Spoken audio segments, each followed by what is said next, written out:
Hi folks, this is Rose from In Rose's Garden, and today we're going to work on a fun pair of earrings using parts of our Sunken Treasure. Actually, I think this is probably companion bundle because I've got some beads in here that I think are from the companion bundle. And we're going to make some earrings with those, and we're going to use the little octopuses I've been using on some of the other things lately. These little guys. So I think these are going to be fun. I hope you're going to enjoy them. Let's turn down and we'll work on them. So I've got this little pile of beads here, as well as our little octopuses, and I've got some wire. Now I'm going to show you what we're going to do here. We're going to have some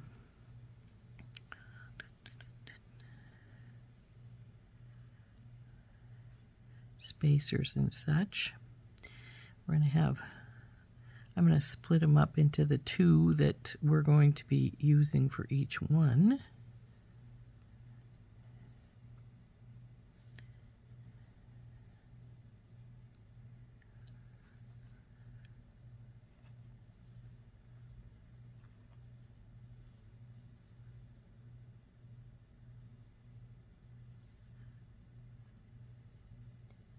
Actually, we need one more jump ring than this, I think.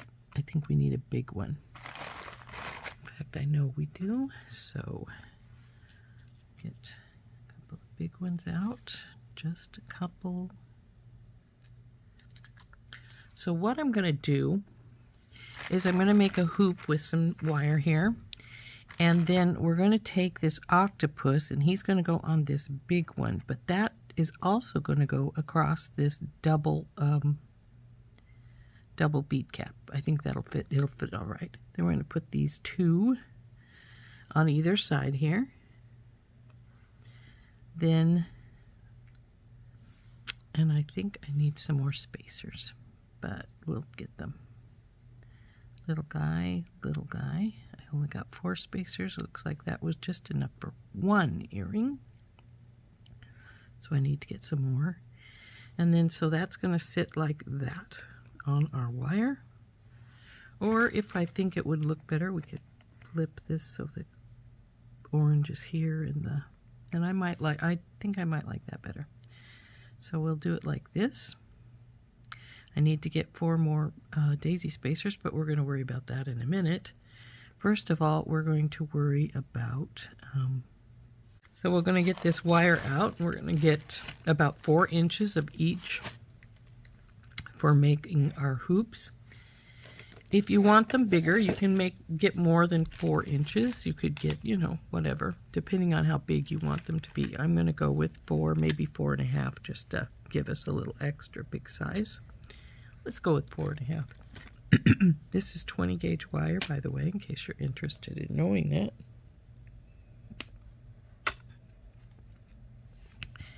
Now I'm trimming the ends because they get these little sharp ends when you cut them. And I want them to be not sharp, so I'm trimming them off.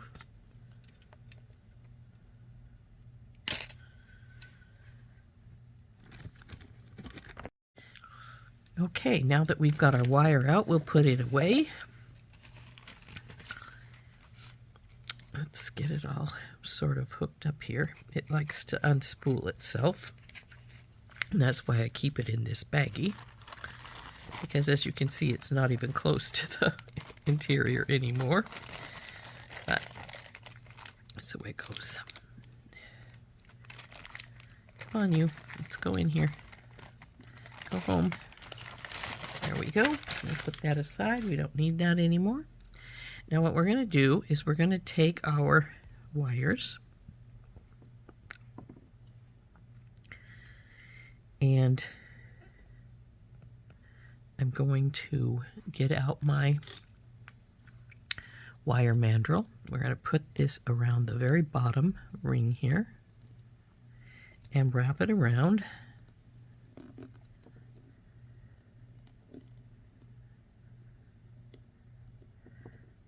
And we want them to sort of meet, so that's why I'm wrapping them up a little bit more.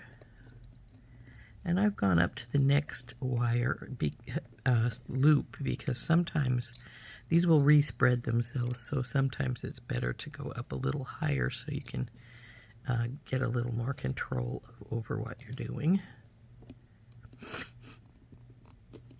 So there are our two loops. Let's see if they're close to each other in size. I think one is obviously looped a lot more than the other one, so we got to get that to work a little better if we can. Bing, go on there. Up and around. Okay, I think we're better there. Now I'm going to take my block and I'm going to give these a few little whacks with my nylon hammer to work harden them a little bit. I'm not real worried about it because this is German style wire, which is a medium temper wire as opposed to a soft temper, so it's less likely to bend itself away a lot. So now I'm going to get my bell making pliers, and we're going to get in this one and we're going to make a small loop on this one side. Oops, come on baby, none of that.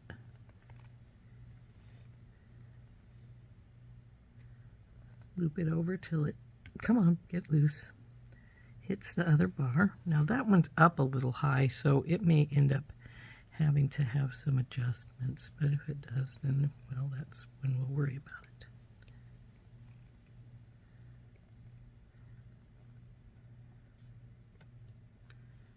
So there's our two loops here.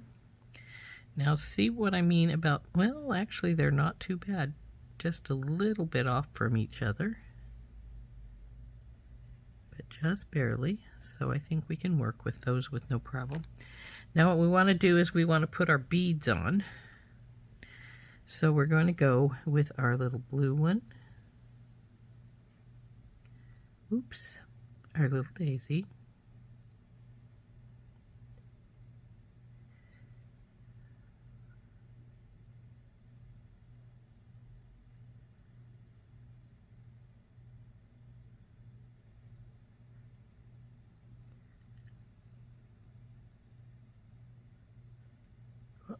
Okay, now I suspect if anything's going to give us problems, it's going to be this, and it did not.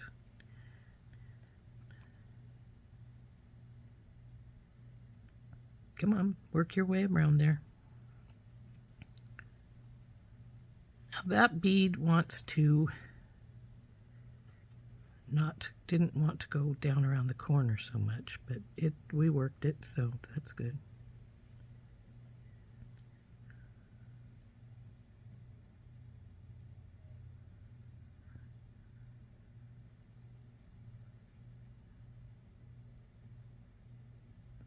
So there's our beads, and because we don't want them to come off now, I'm going to take my plier, or my stepped plier, or your round plier, whichever you want to use, and make the simple loop on this side as well.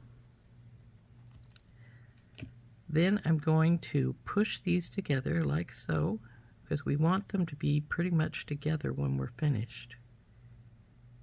There we go. And now what we want to do is, one of those is up a little higher. There we go. And I think this is going to work. I haven't tried it before, but I think it will. I think that this loop is big enough to go over that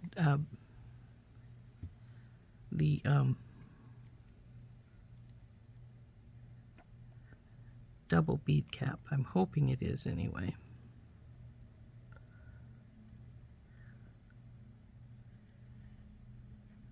It may not. I was sure it would because it looks like it's pretty big.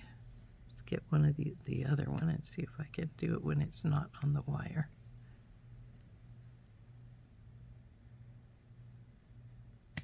Oop.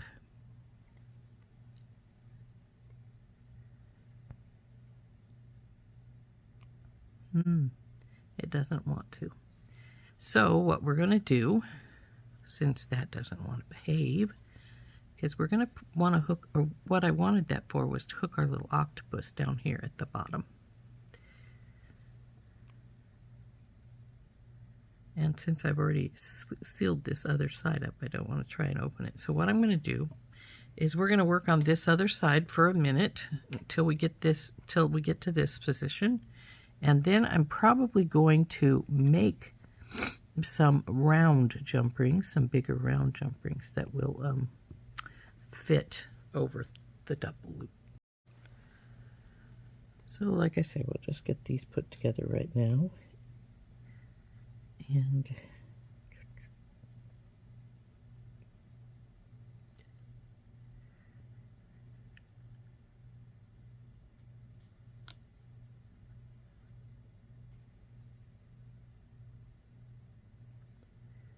go on, roll down there. Oh, don't you dare.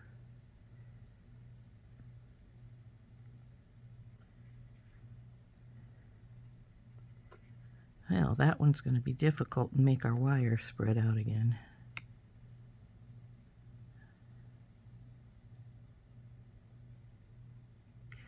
And so is this one. How strange, since the other ones behaved so well.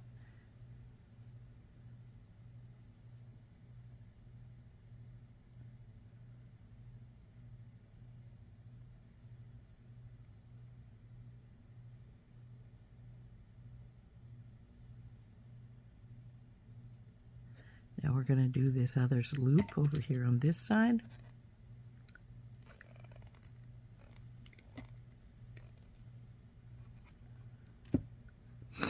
And we have to bring our loops back together.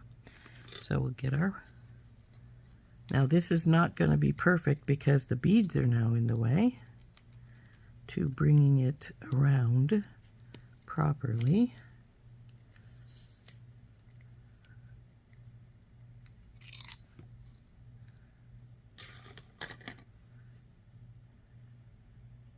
But we will now work it by hand. And now we have to get those beads back down over here because they're no longer in the middle. And they're going to spread the wire again a little bit, I think. Yep, it is. Nope, still have to come this way some.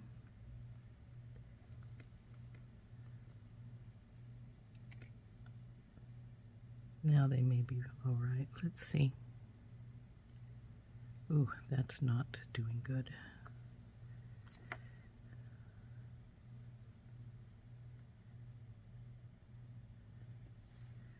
Now see, this one's much more oval, though it's not as bad as I thought. Let's see how bad it is.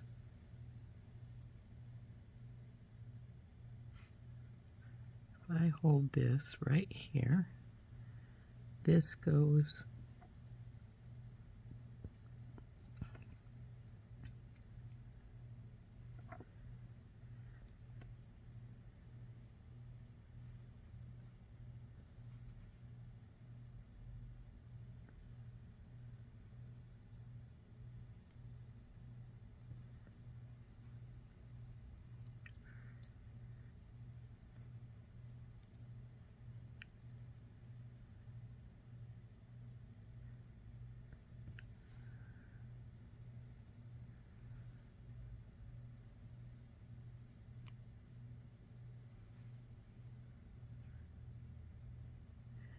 notice I'm doing a lot of finger working. Sometimes that's the easiest way to get them where you want them to be. Uh-oh. Well, I didn't pay attention when I did that second one, did I? Because this second one has the beads going in opposite directions. That's not good. Well, let's see if we can get the turns to come out. If they can, we can just fix that and return them. I'm not sure if they will. I'm not going to try and take that green bead out though. Let's just see if it'll let us take these two out and switch their positions.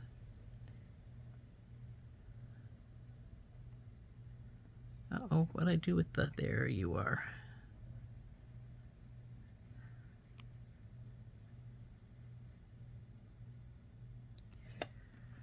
Okay, that one's switched. Get this turned back down again. Now we'll unturn this one. Same way we did that one.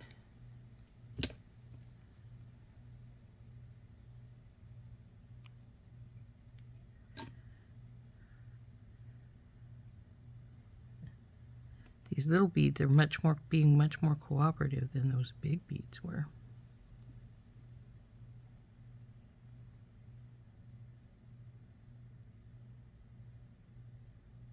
There we go.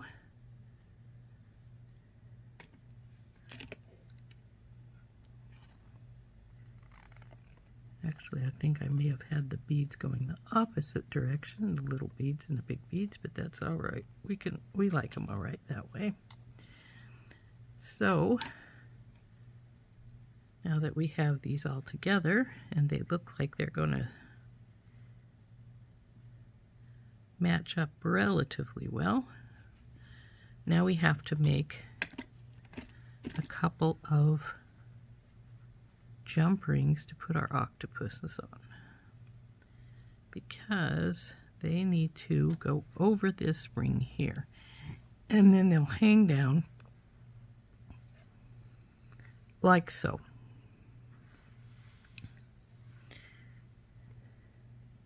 So our big ones, we have discovered, are not going to work. These are the ones for putting things together at the top, and we need our jump rings. So what we're going to do to make some jump rings, because I do not believe I have, well, let's see. I do have some large jump rings. Oops. Oh, that was bad. I just dropped all of my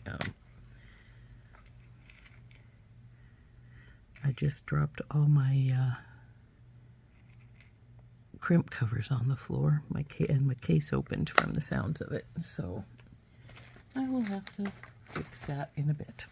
So what we're going to do is we're going to open these, because I think these will work. They look like they're locking ones.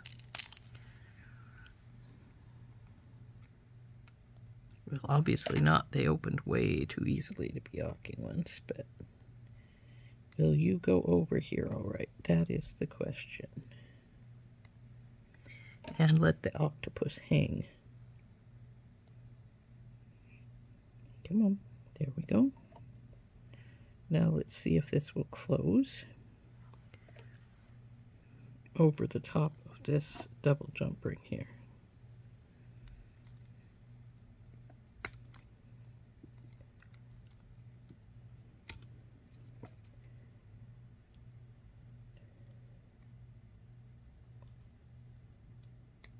Come on, baby. Now I'm using the double bead cap itself as some forcing point to try and get it to close.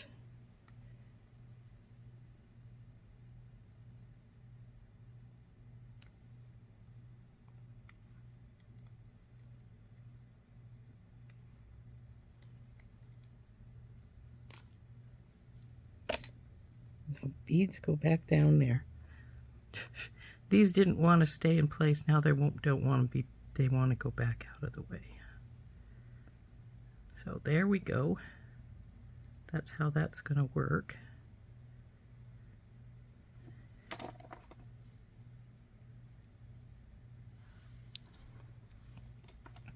With our little octopus in there. So we'll get the other one going. A little tricky, but it's doable. Just got to get over the middle, get our octopus on, and start and bring her back together.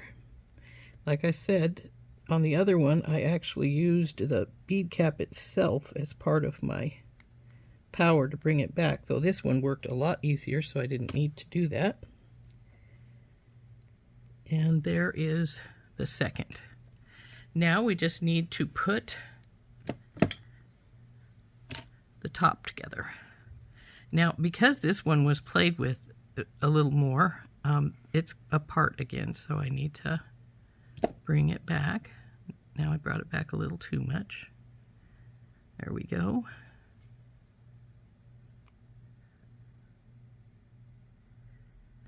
So now we just have to put the tops together and we'll be done with these. So to do that, you're just going to take these jump rings here.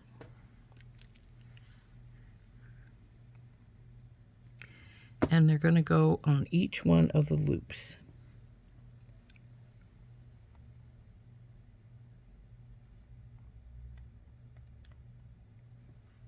One.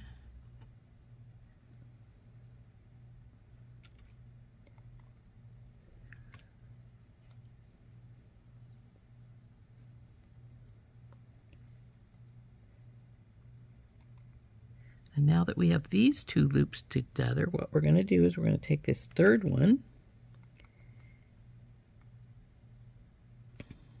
open up properly, you.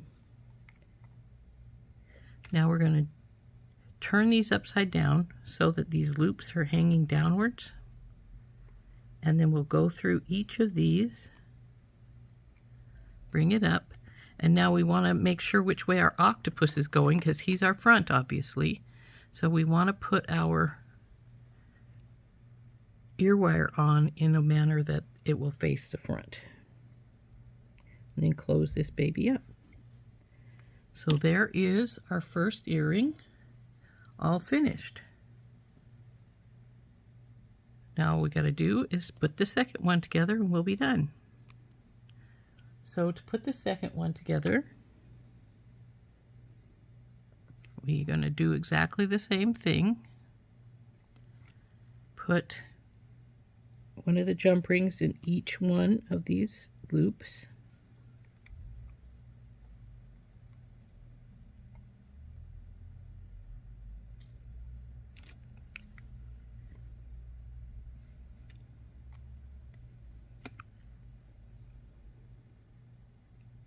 And that other jump ring over there isn't closed all the way, I just noticed. So I want to get that fixed. One of my biggest peeves is when my jump rings aren't closed properly.